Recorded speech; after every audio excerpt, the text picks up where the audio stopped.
So thank you to everyone who's placed an order for the Model S and put down a deposit. I'm really confident that you're going to love the car when you get it. It's going to be amazing.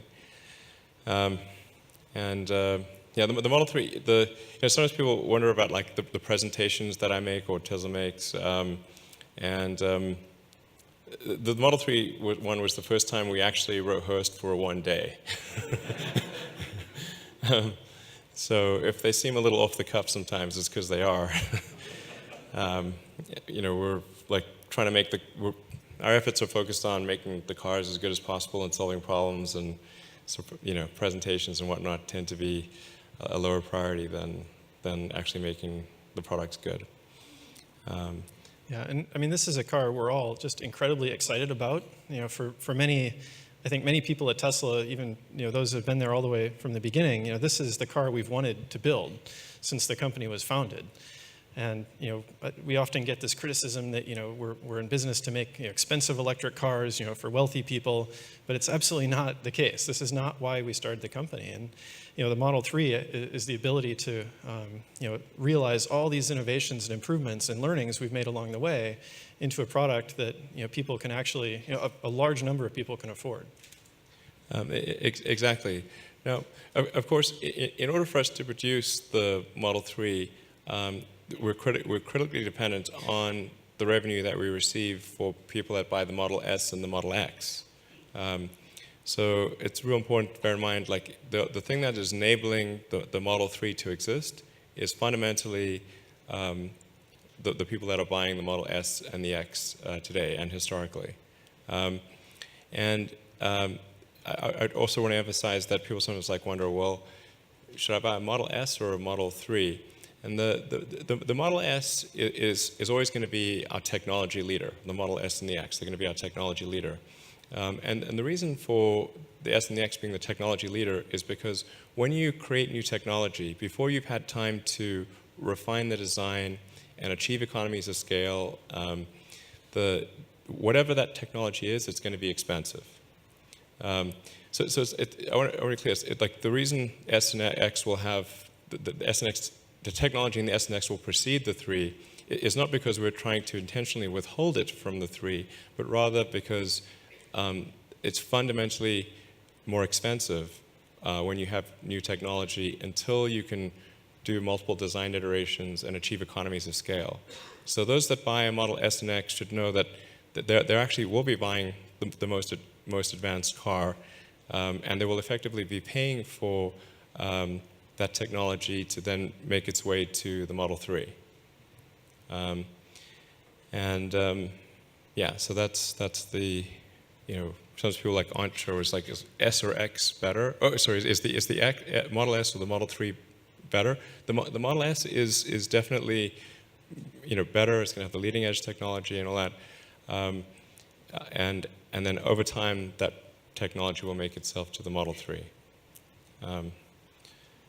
So yeah, really appreciate those that are buying the S and X and enabling us to make the Model 3 and subsequent vehicles. Just a quick slide on Tesla finances.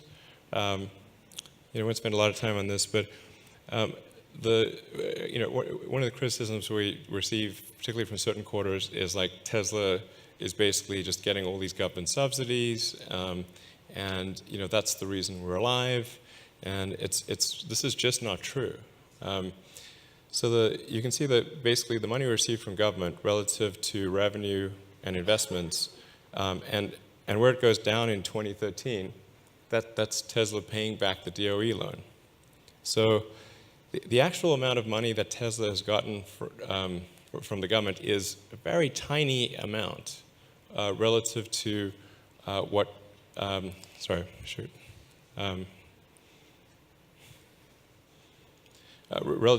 what we've gotten from the government is a relatively tiny amount relative to, I don't know, it doesn't seem to be very good at going back.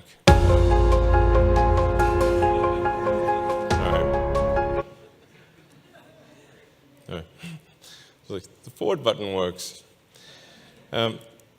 So the amount that Tesla's actually received from the government is really quite small, and only a tiny proportion of what Tesla's received from investors and from selling vehicles.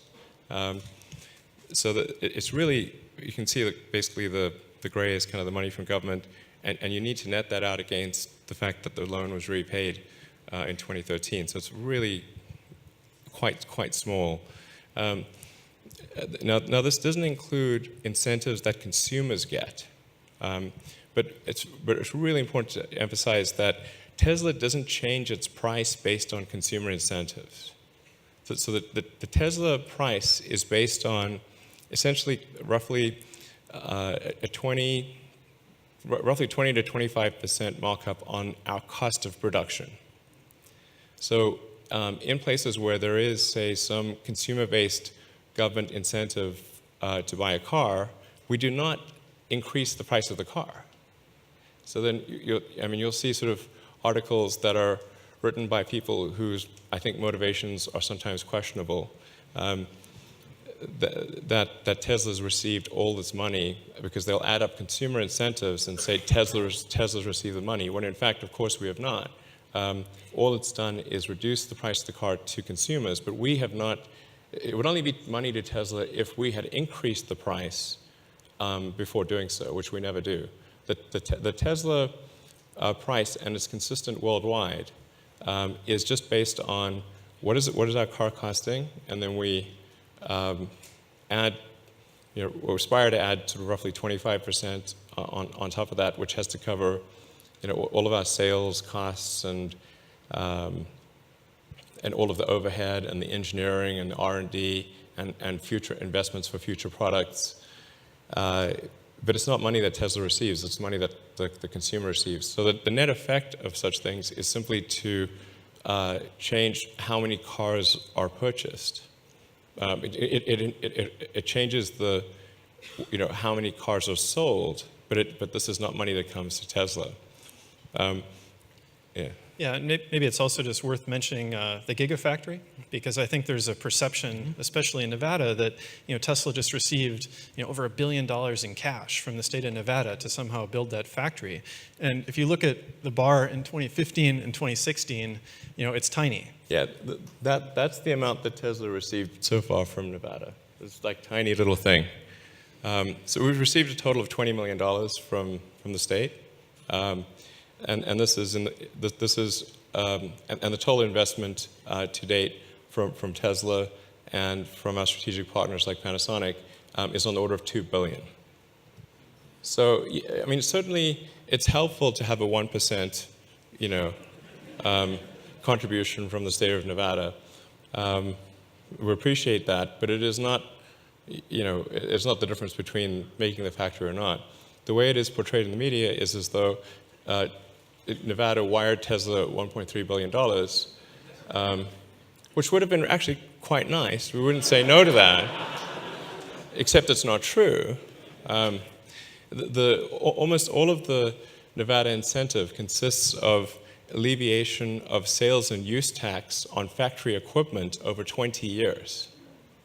And by this is sales and use tax on equipment that wouldn't otherwise exist. So if the factory wasn't there, it's not like money they would have otherwise received, it's money they would never otherwise have received. They're giving away nothing. It was just basically bushes and desert. We have to buy the equipment, we have to install it and operate it and create the jobs, all as per the plan, in order to even have any of this incentive come back to Tesla. So yeah, it's 100% performance based. And it's over 20 years. And we only earn it over 20 years. In order for Tesla to earn that money over 20 years, the Gigafactory has to generate over $100 billion in revenue. So again, it's basically a 1% discount. It's helpful to have that, and it's not, it's appreciative to have that, but it's not. It's and obviously, if someone in the press were to write, Tesla receives 1% discount on Gigafactory, that would get no clicks, because it's lame. but that's actually the situation. And like I said, that Nevada doesn't, like if we don't have that equipment, Nevada doesn't still pay us money. So it's a no-lose proposition for Nevada, and that's why I wrote a blog, titled "The House Always Wins." Okay, Nevada is very familiar with the House.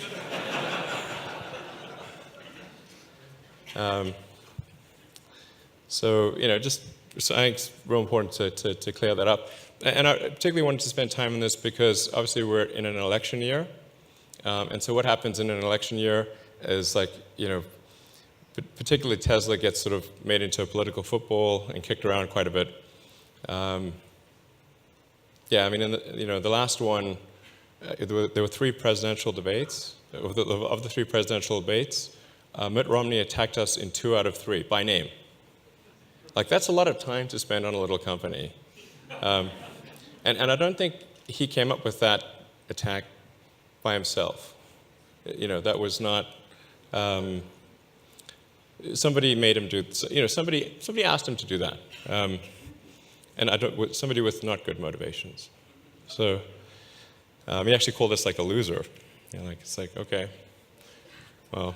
And he said Tesla's,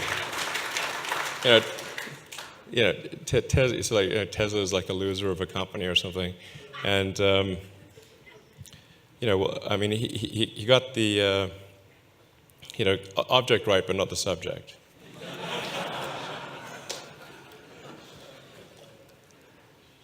And then, in terms of the Tesla fleet, a lot of people question: is Tesla going to be able to make 500,000 cars a year? That's such a big jump from where we are right now. We're hoping to sort of be at an annualized rate of somewhere between 80 to 100,000 cars a year by the end of this year. And so how do we go from there to 500,000 cars a year?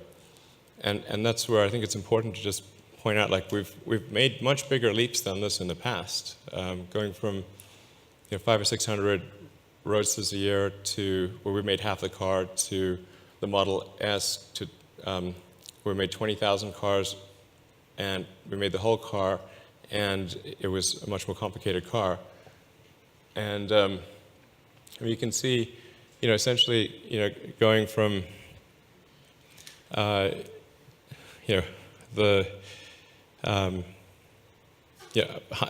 sort of in terms of fleet, going from 110,000, going from let's say 5 years ago where we had, or 2010 where we had roughly 1,500 cars total, to 5 years later with 110,000 cars. That's a pretty big leap. So I think it's certainly going to be a challenge with the Model 3. It's going to be hard, but it's I think we've shown that the Tesla team is really dedicated, and that it's something we can make happen.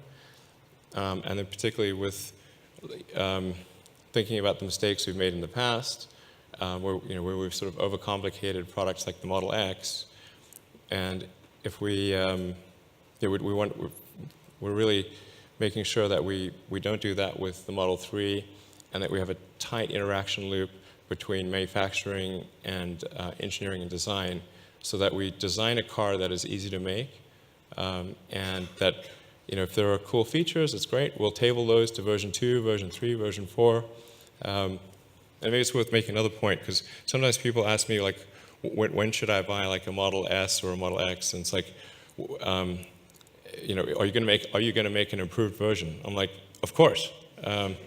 So I mean, if we're always going to keep improving the product, and so if somebody wants to wait until Model S or X stops improving, well, they're going to be waiting forever, because we're going to keep improving the product every year, sometimes every 6 to 9 months.